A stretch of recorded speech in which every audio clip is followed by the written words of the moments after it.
അന്ന് ചന്ദനമഴ ചെയ്യുന്ന സമയത്തൊക്കെ മുത്തശ്ശിമാര് വീട്ടിൽ നിന്ന് ഇറങ്ങി ചേട്ടനെ കാണാൻ വേണ്ടി വന്നിട്ടുണ്ട്. വിളിക്കട്ടെ അമ്മ?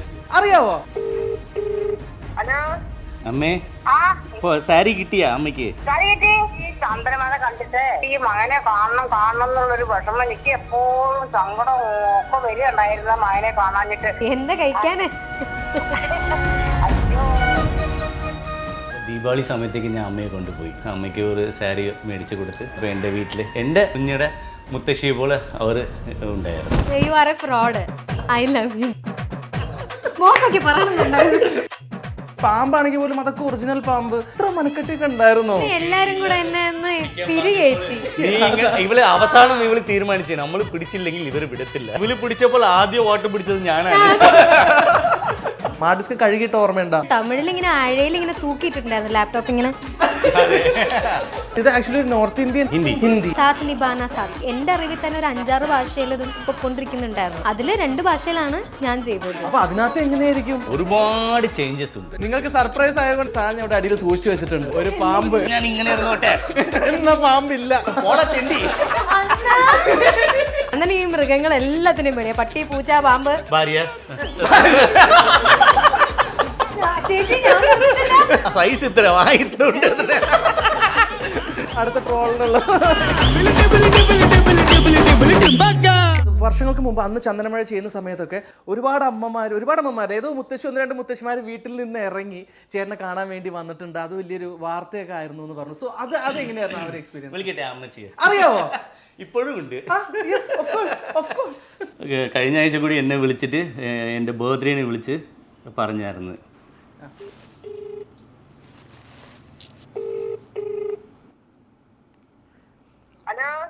അമ്മേ, സുഖാണോ? മറ്റേ എല്ലാരും സുഖായിരിക്കുന്നു. ആ സാരി കിട്ടിയാ അമ്മയ്ക്ക്? സാരി കിട്ടിയാ? എങ്ങനെയുണ്ട്? ഇഷ്ടപ്പെട്ട? അമ്മ ഇഷ്ടപ്പെട്ട?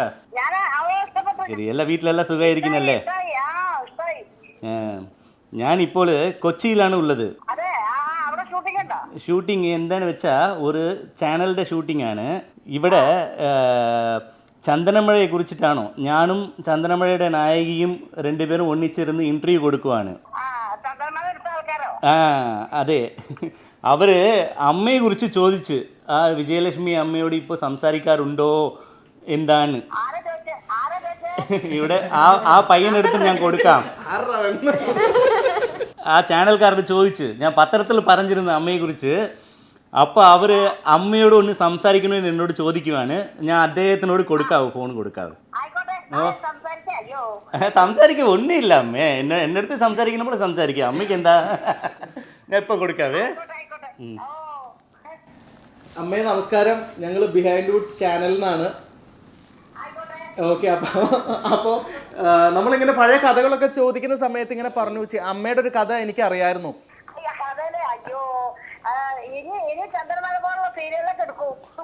ചന്ദനമഴ പോലെ സീരിയൽ എടുക്കാൻ അമ്മ വിചാരിച്ചിരിക്കുന്നത് നമ്മൾ ചന്ദനമഴ ടീം വന്നു. ഓക്കെ, അത് ഞാൻ പറയാം, ചേട്ടൻ്റെ അടുത്ത് പറയാം. അമ്മയ്ക്ക് എങ്ങനെയായിരുന്നു ഇപ്പോൾ സീരിയലിൽ അമ്മ കാണുന്നതും ആദ്യമായിട്ട് ചേട്ടനെ കാണാൻ വന്നതും ആ ഒരു എക്സ്പീരിയൻസ് ഒക്കെ ഒന്ന് പറയാമോ? എനിക്ക് ചന്ദ്രമഴ കണ്ടിട്ട് എനിക്ക് ഈ മകനെ കണ്ടിട്ട് എനിക്ക് വല്ലാത്ത ഒരു വിഷമമായിരുന്നു. ഈ മകനെ കാണണം എന്നുള്ളൊരു വിഷമം എനിക്ക് എപ്പോഴും സങ്കടം ഒക്കെ വരികയുണ്ടായിരുന്ന മകനെ കാണാഞ്ഞിട്ട്. ഞാൻ എന്നിട്ട് കുറെ അന്വേഷിച്ചു ഇങ്ങനെ എങ്ങനെ കാണണം എന്നുള്ളതൊക്കെ. അയ്യോ, ഞാൻ എത്ര വിഷമിച്ചു അറിയോ കാണാഞ്ഞിട്ട്. പിന്നെ കണ്ടു, ഞാൻ അവര് വീട്ടിൽ പോയി, എന്നെ കൊണ്ടുപോയി ഒക്കെ ചെയ്തു. എന്നെ കാണാൻ ഇങ്ങോട്ട് വന്നു. ഷൂട്ടിങ് കഴിഞ്ഞ് പോകുമ്പോ കാണാൻ ഇങ്ങോട്ട് വന്നു. പിന്നെ ഒരു ദിവസം അങ്ങോട്ട് ടിക്കറ്റ് ഒക്കെ എടുത്തു. പിന്നെ ഇവിടുന്ന് അവര് വണ്ടി എത്തി തന്നു. ഞാൻ അവിടെ പോയി ഇറങ്ങിയപ്പോഴേക്ക് വന്നു, എന്നെ കൊണ്ടുപോയി അവിടെ 2 ആഴ്ച നിന്നു. എന്നിട്ട് ഇങ്ങോട്ട് തന്നെ കഴിച്ചു വിട്ടു. അതൊക്കെ ചെയ്തു. അമൃതേനെ കാണണമെന്ന് തോന്നിയിട്ടുണ്ടായില്ലേ അമ്മയ്ക്ക്? അമൃതനെ കാണണമെന്നുണ്ടായിരുന്നു. അധികം മകനെ കാണണമെന്നുണ്ടായിരുന്നത്. ഓക്കെ, എന്നാ ഞാൻ ഒരാൾക്ക് ഫോൺ കൊടുക്കട്ടെ. ഹലോ അമ്മേ. എനിക്ക് എന്താ പറയാ, നിങ്ങളുടെയൊക്കെ സീരിയല് കണ്ടിട്ട് എനിക്ക് ആകെ മൊത്തത്തില് നല്ല ഒരു ഇതായി. മകനെ കാണണമെന്നായി, നിങ്ങളെയൊക്കെ ഒന്ന് കാണണമെന്നായി. ഞാൻ അങ്ങോട്ട് വരണമെന്നൊക്കെ വിചാരിച്ചതാ. പിന്നെ അതെയോ? പിന്നെ അമ്മ ഭക്ഷണം കഴിച്ചോ? ഇല്ല, ഭക്ഷണം കഴിക്കാൻ പോവല്ലേ. അത് ശരി. എന്താ കഴിക്കാന്? എനിക്ക് സന്തോഷമായി കാണാനായിട്ട്. ആകെ ഒരു ഇടങ്ങറയ്ക്ക് എന്താന്ന് അറിയില്ല. ഞാൻ എന്നിട്ട് മുരുകേശ്വരൊക്കെ പോയി. ഞാനേ നിങ്ങളൊക്കെ മുരുകേശ്വരം പോയി ഫോട്ടോ എടുത്തില്ലേ? മുരുകേശ്വരം പോയി, പിന്നെ ഇവിടെ പോയി, അവിടെയൊക്കെ പോയി ഞാന്. കൊണ്ടുപോയി. ഞാൻ സുബ്ബണ്ണന് കൊടുക്കാട്ടോ, ഒരു മിനിറ്റ്. ഓക്കെ അമ്മേ, എന്നാ സന്തോഷം. ഞാൻ പിന്നെ വിളിക്കാമേ. എല്ലാരോടും എന്റെ അന്വേഷണം പറയൂ. Okay, bye. ചേട്ടാ ഇതൊരു ചില്ലറ കാര്യമല്ല. കാരണം വീട്ടിലുള്ള അമ്മമാർ ഇതേപോലെ കാണാൻ വേണ്ടി ഞാനതാ പറഞ്ഞ നമ്മളോടുള്ള പെരുമാറ്റം, നമ്മളോടുള്ള സ്നേഹപ്രകടനം ഉണ്ടല്ലോ, അത് അവരൊരിക്കലും ഒരു ആർട്ടിസ്റ്റിനോട് പെരുമാറുന്ന പോലെ അല്ല എൻ്റെ അടുത്തോ അല്ലെങ്കിൽ സുബ്ബണ്ണനോട് പെരുമാറിക്കൊണ്ടിരുന്നതോ ഇപ്പോഴും പെരുമാറുന്നത്. ഇപ്പോഴും എനിക്ക് ഓരോ സ്ഥലത്തുനിന്ന് ഗിഫ്റ്റുകൾ അയച്ചു തരുന്ന അമ്മമാരുണ്ട്. ചന്ദനമഴയുടെ ഫാൻസ് എന്ന് പറയാനേ പറ്റില്ല അവരുടെ അടുത്ത്. അവരെന്ന് പറഞ്ഞാൽ നമ്മുടെ കുടുംബം പോലെയാണ്. ചേട്ടൻ അമ്മയുടെ അടുത്ത് പോയി ഒരാഴ്ച എങ്ങാണ്ട് താമസിച്ചു എന്നൊക്കെയാ പറഞ്ഞായിരുന്നു. എനിക്ക് ഭയങ്കര ആഗ്രഹമായിരുന്നു ചെന്നൈയിൽ എൻ്റെ വീട്ടിൽ പറഞ്ഞു. അപ്പോൾ ദീപാവലി സമയത്തേക്ക് ഞാൻ അമ്മയെ കൊണ്ടുപോയി. അപ്പോൾ തമിഴ്നാട്ടിൽ ദീപാവലി ഭയങ്കര ഫെസ്റ്റിവൽ അല്ലേ. അപ്പോൾ ആ ദീപാവലി സമയത്തേക്ക് അമ്മയെ കൊണ്ട് അമ്മയ്ക്ക് ഒരു സാരി മേടിച്ച് കൊടുത്ത്. അപ്പോൾ എൻ്റെ വീട്ടിൽ എൻ്റെ കുഞ്ഞിയുടെ മുത്തശ്ശിയെ പോലെ അവർ ഉണ്ടായിരുന്നു. അവർക്ക് ഭയങ്കര സന്തോഷമായി കാണുമ്പോൾ. ഇതുപോലെ വേറെ അമ്മമാരും ഒരുപാടുണ്ട്, ചേച്ചിമാരുണ്ട്. എനിക്ക് ഒരുപാട് എല്ലാവരും ഇപ്പോൾ എൻ്റെ ഫാമിലി ഫ്രണ്ട്സാണ്. കണ്ണൂരിൽ ലിജ ചേച്ചിന്ന് ഒരു ചേച്ചിയുണ്ട്. ഞാൻ ചേച്ചിനാണ് വിളിക്കാം. അവർക്ക് മൂത്ത മോണ് പോലെ തന്നെ അവരെന്നെ പറയും. അവരുടെ 2 മക്കളും ന്യൂസിലാൻഡിലും കാനഡയിലും ഉണ്ട്. അവരൊക്കെ അണ്ണാൻ എൻ്റെ അടുത്ത് ഭയങ്കര സ്നേഹത്തോട് 2 അനിയന്മാർ എന്നോട് അങ്ങനെ പെരുമാറും. പിന്നെ ഷീന ചേച്ചിന് ഒരു ചേച്ചിയുണ്ട്, അവർ UK-യിലാണ്. അവർ ഓരോരോ വർഷവും വന്നാൽ എൻ്റെ വീട്ടിൽ അവർ വരും. നെക്സ്റ്റ് ഇയർ ഞാൻ അവരുടെ നാട്ടിൽ പോകും, ചെങ്ങന്നൂരിൽ. Okay fine. സോ അടുത്തൊരു സാധനത്തിലേക്ക് പോകുന്ന ഒരു ഫോട്ടോ ഞാൻ കാണിച്ചു തരാം. ഈ ഫോട്ടോയുമായിട്ട് നിങ്ങളുടെ സീരിയലിന് എന്തെങ്കിലും ബന്ധമുണ്ടെങ്കിൽ അതെന്താ? അതെ, അഞ്ജലി കുഴക്കണിൽ വീഴുന്നതിന് കൺമണി അൻപോടെ മോളെ ചേട്ടൻ വിളിക്കുന്നത് നിനക്ക് ഓർമ്മയുണ്ടോ? ഇത് ഇതിനകത്ത് കുറെ ട്രോൾ വന്നിരുന്നു. അതാ ഈ ട്രോളില് മോളെ നമ്മൾ കുട്ടിക്കാലത്ത് കളിച്ചത് നിനക്ക് ഓർമ്മയുണ്ടോ? പോടാ തെണ്ടി, എനിക്കൊന്നും ഓർമ്മയില്ല, പോടാ പട്ടി. ഓക്കെ, സോ നെക്സ്റ്റ് സീൻ കനലിലൂടെ കടന്നു പോകുന്ന ഒരു സംഭവം. ലൈറ്റ്സ് വെച്ചിട്ട് സ്മോക്ക് അങ്ങനെ കനലല്ല, ഇതിന്റെ ബ്ലാക്ക് കരി അതൊക്കെ ഉണ്ടായിരുന്നു. അതിന്റെ താഴെ ഇങ്ങനെ ലൈറ്റ് കൊടുത്തിട്ടുണ്ടായിരുന്നു. ലൈറ്റ് വെച്ചിട്ട് ഓറഞ്ച് പേപ്പർ, പിന്നെ അതുപോലെ ഓറഞ്ച് പേപ്പർ ലൈറ്റ് കൊടുത്തപ്പോ ആ എഫക്ട്. അത് നമ്മുടെ ക്യാമറ മനോജ് ചേട്ടന്റെ കഴിവാണ്. മനോജ് ചേട്ടൻ, പിന്നെ അതുപോലെ ആട്ടിലെ ചേട്ടൻ ഹരിച്ചേട്ടൻ, അവരുടെ എല്ലാത്തിന്റെയും കഴിവാ. ഞാൻ ഈ പാമ്പാണെങ്കിൽ പോലും അതൊക്കെ ഒറിജിനൽ പാമ്പ്. അതൊക്കെ എങ്ങനെ അതൊക്കെ പിടിക്കാൻ പറ്റും? അത് അത്ര മനക്കെട്ടിട്ടുണ്ടായിരുന്നോ ഈ കോളേജിലൊക്കെ പഠിക്കുന്ന സമയത്ത്? അല്ല, സത്യത്തിൽ ഫസ്റ്റ് പറഞ്ഞപ്പോ പേടിയായിരുന്നു. എന്നോട് ചോദിച്ചത് ഫസ്റ്റ് പറഞ്ഞപ്പോ നല്ലതായിട്ട് പേടിച്ചിട്ടുണ്ടായിരുന്നു. ഫസ്റ്റ് ഭയങ്കര ഇതായിരുന്നു. പിന്നെ കയ്യിൽ കൊടുത്ത് റിഹേഴ്സൽ കൊടുത്ത് പേടിയില്ലാതെ പിടിക്കാൻ പറഞ്ഞപ്പോൾ ഇവള് അവസാനം ഇവള് തീരുമാനിച്ചേ നമ്മൾ പിടിച്ചില്ലെങ്കിൽ ഇവര് വിടത്തില്ല. ആക്ച്വലി നമ്മുടെ ഡയറക്ടറിന് അതിന് മുൻപ് തന്നെ ഞങ്ങളൊരു മെഗാ ഒന്നിച്ച് ചെയ്തിട്ടുണ്ടായിരുന്നു. അപ്പൊ സാറിന് എന്റെ പൾസ് അറിയാം. എന്നെ കൊണ്ട് നിനക്ക് ചെയ്യാൻ പറ്റില്ല എന്ന് പറഞ്ഞാൽ പിന്നെ ചെയ്യാനായിട്ട് മാക്സിമം അത് ഭയങ്കര ഇതാണ്. സുജിത്തേട്ടന്, സംവിധായകൻ സുജിത്തേട്ടന്, ചന്ദ്രമഴന് അത് ഏറ്റവും കൂടുതൽ ക്രെഡിറ്റ് ചേട്ടനാണ്. സാറ് നമ്മളൊന്നും ഇങ്ങനെ പിരികേറ്റുന്നുണ്ടല്ലോ. എന്റെ അത് പിടിച്ചൊക്കെ കഴിഞ്ഞപ്പോ സാറ് പറയുകയും ചെയ്ത് എനിക്കറിയായിരുന്നു നീ അങ്ങനെ പറഞ്ഞാൽ ചെയ്യണം. സാറ് ചെയ്യിപ്പിക്കും, എന്തായാലും അങ്ങനെ ചെയ്യിപ്പിക്കും. നമ്മള് ഇവരെല്ലാരും കൂടെ ചേർന്നേ, സുജിത് സാറിന്റെ കൂടെ ചേട്ടൻ അങ്ങനൊക്കെ ചേർന്നതാ. ഇവള് പിടിച്ചപ്പോൾ ആദ്യം ഓട്ടം പിടിച്ചത് ഞാനാണ്. അതൊരു കൂട്ടത്തിൽ എനിക്ക് കാര്യം ചോദിക്കാനുള്ളത്, സാരിയാണ് ഫുൾ ഉടുത്തേക്കുന്നത്. ഒരു സീരിയലിനകത്ത് സാരി വാങ്ങിക്കേണ്ടി വരുമ്പോ അതൊരു ഒരുപാട് സാരികൾ. ഈ സാരികളൊക്കെ എന്താ ചെയ്യുന്നേ? സാരികളൊക്കെ ഞാൻ കുറെയൊക്കെ ഞാൻ കൊടുത്തിട്ടുണ്ട്, പിന്നെ കുറെയൊക്കെ ഞാൻ റീയൂസ് ചെയ്തിട്ടുണ്ട്. അതായത് ഇപ്പൊ ഏതെങ്കിലും ഒരു സാരി, ഒരു പ്ലെയിൻ സാരി എന്ന് വിചാരിക്കുക, അതിനകത്ത് അതൊന്നുമില്ല, ജസ്റ്റ് ബോർഡർ മാത്രം ഉള്ളെങ്കിൽ അതെടുത്ത് ഞാൻ ചുരിദാറാക്കിയിട്ടുണ്ട്. ഇപ്പൊ സീരിയലില് ചില ചുരിദാറുകൾ ഞാൻ അങ്ങനെ മാറ്റിയിട്ടുണ്ട്.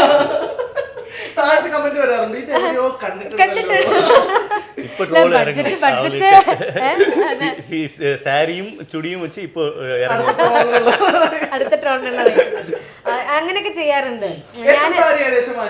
ചന്ദ്രമഴയ്ക്ക് വേണ്ടിട്ട് ഓർമ്മയുണ്ടോ? കൊറേ സാരി വാങ്ങിച്ചിട്ടുണ്ട്. അത് നമുക്ക് എത്ര എപ്പിസോഡ് പോയതാ. എല്ലാ മാസവും നമ്മൾക്ക് പുതിയ പുതിയ സാരീസ് വേണ്ടേ? പിന്നെ ഇഷ്ടംപോലെ സാരീസ് 3 ഷെഡ്യൂളിൽ യൂസ് ചെയ്തിട്ട് പിന്നെ അതെടുത്ത് അടുത്ത 4ാമത്തെ ഷെഡ്യൂളിൽ തുടങ്ങും. ഞാൻ അങ്ങനെ തന്നെ യൂസ് ചെയ്യും. അങ്ങനെ ഫസ്റ്റ് ഷെഡ്യൂളിൽ യൂസ് ചെയ്തെടുത്ത് പിന്നീട് എടുത്ത് 4th ഷെഡ്യൂളിൽ കുറച്ച് അങ്ങനെ നമ്മൾ യൂസ് ചെയ്യും. പക്ഷെ എന്നാലും കുറച്ച് വാങ്ങിയേ പറ്റത്തുള്ളൂ. കാരണം ഒരു ദിവസം തന്നെ ഞാൻ 20 സാരി വരെ മാറിയിട്ടുള്ള ദിവസമുണ്ട്. അതെ. അപ്പൊ അത്രയും മാറേണ്ടി വരുമ്പോ, അത്രയും നമ്മൾ യൂസ് ചെയ്യേണ്ടി വരുമ്പോ നമ്മൾ കുറച്ച് ഒരു ബാഗ് സാരി മാത്രം നമുക്ക് പറ്റത്തില്ല. നമുക്ക് ഇങ്ങനെ കുറെ യൂസ് ചെയ്യേണ്ടി വരും. അപ്പൊ അതനുസരിച്ച് നമുക്ക് വാങ്ങിക്കേണ്ടി വരും. കുറെയൊക്കെ നമ്മള് റിലേഷൻസ് പിന്നെ അല്ലാത്ത കൊടുക്കും. അല്ലാത്തത് നമ്മൾ റീയൂസ് ചെയ്യാൻ പറ്റുന്നത് റീയൂസ് ചെയ്യും. പിന്നെ ചില സാരികളൊക്കെ നമുക്ക് കണ്ടിഷ്ടപ്പെട്ട് വാങ്ങിച്ചതായിരിക്കും, അത് നമ്മൾ പേഴ്സണൽ യൂസിന് വെക്കും. അങ്ങനെയൊക്കെ. ഓക്കെ. സോ നേരത്തെ ജാമ തന്ന പോലെ ഞാൻ വേറെ നിങ്ങൾ ഞെട്ടിക്കാനായിട്ട് വേറൊരു സാധനം കൊടുക്കാൻ പോവാം. ഈ വാഹനം കാണുമ്പോ എന്തെങ്കിലും ഓർമ്മ ഉണ്ടോ?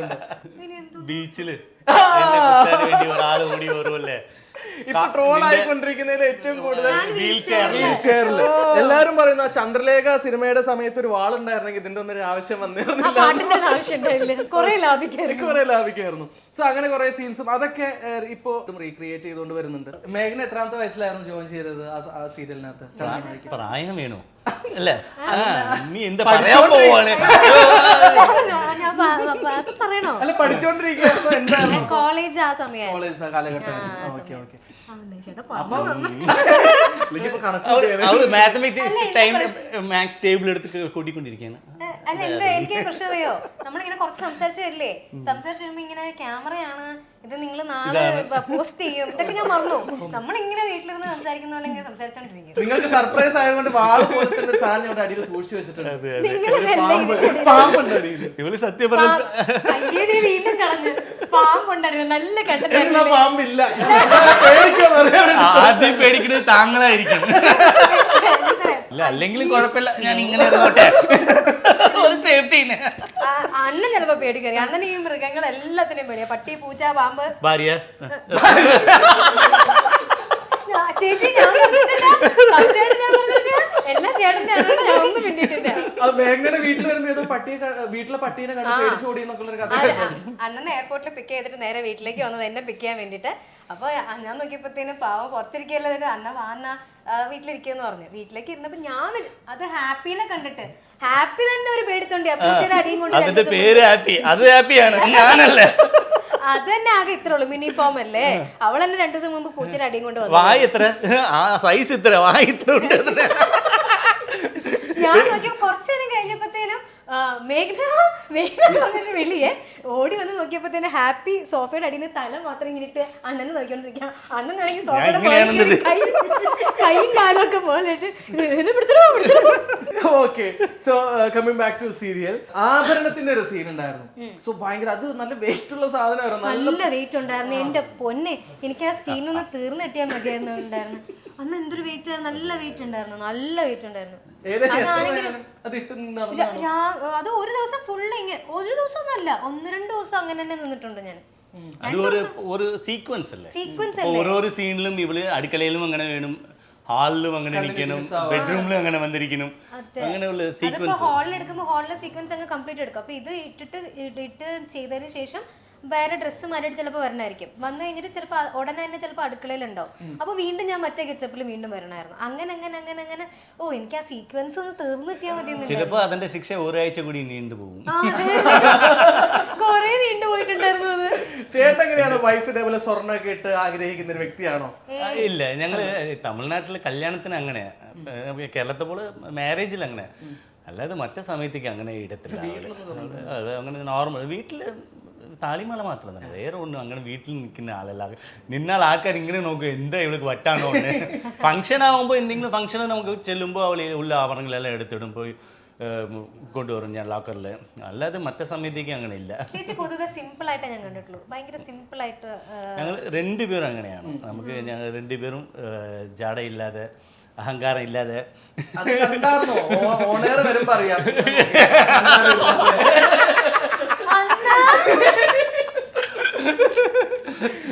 ഇങ്ങനെയൊക്കെ പറയുന്നേ ഉള്ളൂ,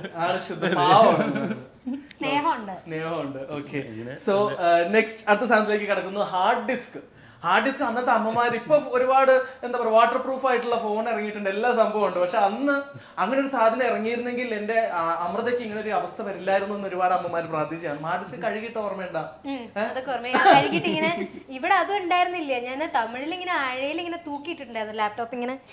അതെ, അത് ടോട്ടൽ ലാപ്ടോപ്പിൽ ക്ലിപ്പ് നമ്മൾ ഷർട്ട് ഇടുന്നത് പോലെ അങ്ങനെ ആയിരിക്കും. ഇട്ടിട്ട് മറ്റേ ക്ലിപ്പ് ഇല്ലേ, അത് ഇങ്ങനെ രണ്ടെണ്ണം ഇങ്ങനെ ഇട്ടിട്ടുണ്ടായിരുന്നു. അത് അത്ര ഇത് ഇവിടെ എടുത്തിട്ടില്ല. ഇവിടെ ഇല്ല. ആക്ച്വലി തമിഴിലെ കാട്ടിലും ഇവിടെ മലയാളി പ്രേക്ഷകർക്ക് വേണ്ടി ഒരുപാട് ചേഞ്ചസ് ഉണ്ട് നമ്മുടെ ഇതില്. അതിന് റൈറ്റർ ചെറിയൂർ JP ചേട്ടനാണ് അതിൻ്റെ ഭയങ്കര ബുദ്ധിയായിട്ട് ഒരുപാട് ചെയ്തായിരുന്നു. അപ്പൊ ഞാൻ ആലോചിക്കുന്നു ഇത് actually north Indian Hindi serial ഏതൊരു സാത്ത് നിർവാൺ സത്യ ഹിന്ദി. ഹിന്ദി. അപ്പൊ അതിനകത്ത് എങ്ങനെയായിരിക്കും? അതാ ഞാൻ പറഞ്ഞത്, ഇത് ഓൾമോസ്റ്റ് എനിക്ക് തോന്നുന്നു എനിക്ക് എന്റെ അറിവിൽ തന്നെ ഒരു 5-6 ഭാഷയിൽ ഇത് പൊക്കൊണ്ടിരിക്കുന്നുണ്ടായിരുന്നു. അതില് 2 ഭാഷയിലാണ് ഞാൻ ചെയ്തത്. പക്ഷേ ഈ ഒരു ഭാഷയിൽ മാത്രം തന്നെയാണ് റീട്രിൻഡ് ആയിരിക്കുന്നത്. ഒരു സ്ഥലത്തും സാധ്യതയില്ല. നമ്മുടെ മലയാളികളുടെ കഴിവ് അങ്ങനെയാണ്. മലയാളികളുടെ ട്രോളിന്റെ അതാണ് ഞാൻ പറഞ്ഞത്. ഇനി ഞാൻ കുറച്ച് ക്വസ്റ്റ്യൻസ് ചോദിക്കാം, സീരിയലുമായിട്ട് ബന്ധപ്പെട്ട ക്വസ്റ്റ്യൻസ് ആണ്. ഇതുവരെ അതല്ല, ഇത് സീരിയലിന്റെ ഉള്ളിലേക്ക് ഞാൻ ഇറങ്ങി ചെല്ലുന്നു. നിങ്ങൾക്ക് എത്രത്തോളം കാല് മാറ്റിക്കോ, പുള്ളിക്കാർ ഇറങ്ങി ചോദിക്കുവാണ്. പഴയ കാലത്തെ ഓർമ്മകൾ എത്രത്തോളം നിങ്ങൾക്ക് ഉണ്ട് എന്നറിയാൻ വേണ്ടി എത്രത്തോളം ഞാൻ ഇപ്പോഴും ഞാൻ പറയാം എന്റെ answer I am very bad memory. ഇങ്ങനെ പറയുന്നവരായിരിക്കും ഏറ്റവും കൂടുതൽ ബുദ്ധിമാന്മാര്. നോക്കട്ടെ, ചക്രവർത്തി ഫാമിലി വേറെ ഓർത്ത് പറഞ്ഞതാ, പക്ഷേ ഇത് എനിക്ക് വെറും 4 ദിവസത്തെ ഓർമ്മയിലാണ് ചക്രവർത്തി ഫാമിലി പറഞ്ഞത്. ഞാൻ അപ്പീൽ എടുക്കും കേട്ടോ. എനിക്ക് പൊതുവെ വഴികള്, പേരുകള്, ഇതൊക്കെ ഒന്നും തലയിൽ ആളുകള് ഇല്ല. എന്തായാലും ഞാൻ ചോദിക്കാം, ഇല്ലെങ്കിൽ ഞാൻ ആൻസർ പറഞ്ഞുതരാം. ഓക്കെ, ഫസ്റ്റ് അമൃതയിൽ നിന്ന് തന്നെ തുടങ്ങാം. ഓക്കെ, ഊർമിള ഉണ്ടാക്കുന്നതിൽ അർജുൻ ഏറ്റവും ഇഷ്ടപ്പെട്ട ഫുഡ് ഏതായിരുന്നു? ഓർമ്മയുണ്ടോ? ആ സീരിയലിനകത്ത് അത് മെൻഷൻ ചെയ്തിട്ടുണ്ട്, പറഞ്ഞിട്ടുണ്ട്. കട്ടൻ ചായ ഫസ്റ്റ്. ഞങ്ങൾ എപ്പോഴും കട്ടൻ ചായ അല്ലേ കുടിക്കുക. അത് പിന്നെ ഫുഡ് ഇല്ലേ, പാൽപായസം. കാച്ചി മോരാണോ? പാൽപായസം. അർജുനേക്കാൾ ഓർമ്മയുണ്ട്. കേസരി. സോ നെക്സ്റ്റ് ക്വസ്റ്റ്യൻ, അർജുന്റെ ബർത്ത്ഡേക്ക് അമൃത കൊടുത്ത ഗിഫ്റ്റ് പറയാൻ നോക്കട്ടെ. ചേട്ടൻ പറ. ഷർട്ട് കൊടുത്തിരുന്നത്, ബ്ലൂ ഷർട്ട്. അവളിടുന്നതോ ഉള്ളവർ കാണും, അവളും അത് ആണോ? ശരിയാണോ? അതിനകത്ത് പ്രശ്നം പറ്റുന്ന വെച്ച് കഴിഞ്ഞാൽ ഞാൻ 2 ക്വസ്റ്റ്യൻ ആയിട്ടാണ് ഞാൻ പ്ലാൻ ചെയ്തത്. ആദ്യം എന്താണ് ഗിഫ്റ്റ് എന്നുള്ളതും രണ്ടാമത്തത് ആ ഗിഫ്റ്റിന്റെ കളർ എന്താണെന്നുള്ളതും. അത് രണ്ടും ഒറ്റ ചോദ്യത്തിൽ തന്നെ. സോ അവിടെ 2 പോയിന്റ്. ബിക്കോസ് ഇതിന്റെ റീസൺ ഞാൻ പറയട്ടെ. അപ്പോ ഞാൻ ഏറ്റവും കൂടുതൽ ഇടുന്നത് ബ്ലൂ ആയിരിക്കും. ഞാൻ ഓരോരോ അപ്പൊ എന്റെ വൈഫ് വന്നിട്ട് പറയും, അപ്പോ നിങ്ങൾക്ക് ബ്ലൂ ഇഷ്ടമല്ല, അതുകൊണ്ടാണ് 2 പേരും ബ്ലൂ മേടിച്ചു കൊടുത്തത്. അതിന്റെ സ്ട്രൈക്ക് ചെയ്ത് നിന്നത്. ഓക്കെ, സോ നെക്സ്റ്റ് ക്വസ്റ്റ്യൻ, അഭിഷേകിനായി നൽകാൻ വെച്ചിരുന്ന ഒരു ഫുഡ് അമൃത എടുത്തെന്ന് കുറ്റസമ്മതം നടത്തി. ആ ഫുഡ് ഏതാണ്? ഒരു ഫുഡ് അല്ല, അന്ന് പോട്ടെ, ഒരു ഫ്രൂട്ട് എന്ന് പറയാം. ഫ്രൂട്ടോ? അവിടുന്ന് അല്ല. നമ്മുടെ നാട്ടില് കേരളത്തിലൊക്കെ ഒരുപാട് കാണുന്ന മധുമതി ചേച്ചി വന്നിട്ട്, യമുന ചേച്ചി വന്നിട്ട് ചോദിക്കും, അത് അവന് ഉള്ളതല്ല, നീ എന്തിനാ കൊടുത്തത്? അപ്പൊ 2-2 ഈക്വൽ ആയി. എനിക്കത് സീൻ വന്നിട്ട് ഓർമ്മയായി, പക്ഷേ മാങ്ങ. ഓക്കെ, സോ നെക്സ്റ്റ് ക്വസ്റ്റ്യൻ, വർഷയ്ക്ക് ഒരു ഫുഡ് ഐറ്റം ഉണ്ടാക്കാൻ അറിയില്ലെന്ന് ഊർമിള മധുമതിയോട് പന്തയം വെച്ചു. എന്തായിരുന്നു ആ ഫുഡ്? നമ്മുടെ ഇന്നത്തെ കോൺവെർസേഷനിൽ ആ പേരൊക്കെ വന്നായിരുന്നു. താളിച്ചമോറ്. സ്കോർ ചെയ്തേ, ഇപ്പൊ 3-2 തോറ്റ് നിൽക്കുകയാണ്. ഓക്കെ, നിങ്ങളെ എനിക്ക് ഇഷ്ടമാണെന്ന് എങ്ങനെയാണ് വർഷ അമൃതയെ ഇംഗ്ലീഷിൽ പഠിപ്പിച്ചത്? അയ്യോ, ഞാൻ പറയണോ? അതെ, പിന്നെ അല്ല, അത് പറഞ്ഞത് അമൃതല്ലേ, ഇപ്പൊ മേഘനല്ലേ? ഞാൻ അമൃതയാണെന്ന് ആദ്യം മുൻകൂർ അപ്പൊ വേണമെങ്കിൽ അദ്ദേഹം അർജുൻ ആക്കിക്കൊള്ളാം, പറഞ്ഞേക്ക്. സാധിച്ചില്ലേ, ആഗ്രഹം സാധിച്ചില്ലേ? നല്ലവനാണ്, യു ആർ എ ഫ്രോഡ്. പിന്നെ I love you. Fraud. Okay, so ഈ റൗണ്ട് കഴിഞ്ഞിരിക്കുന്നു. പക്ഷേ ഞെട്ടിച്ചുകൊണ്ട് ഈക്വൽ ആയിട്ട് 2 പേരും സമ്മാനം പങ്കിടാൻ പോവുകയാണ്. സമ്മാനമൊന്നും ഇല്ല, സമ്മാനം ഇതായിരുന്നു. ഒരു വാളും ഒരു വർഷ ജാമും ഈ വാളും. കേക്ക് കൊണ്ടുവന്നിട്ട് എന്ത് തന്നാലും എന്ത് പറഞ്ഞാലും അതിലും ഈ കറണ്ട് കട്ടായപ്പോൾ പകുതി കഴിച്ചു. ഗൈസ് ഇവിടെ ഒരു 6-7 വട്ടം കറണ്ട് പോയിട്ടുണ്ടാവേ. ഈ 6-7 വട്ടം ടെൻഷൻ അടിക്കണം. അത് ഓരോരോ സ്പൂണായിട്ട് കഴിച്ചതാ. എന്ത് നടന്നാലും കേക്ക് കഴിച്ചു. എനിവേ എന്തായാലും ഭയങ്കര കിടിലൻ ഒരു എപ്പിസോഡാണ്. ഞാൻ നന്നായിട്ട് ആസ്വദിച്ചു. So thank you so much.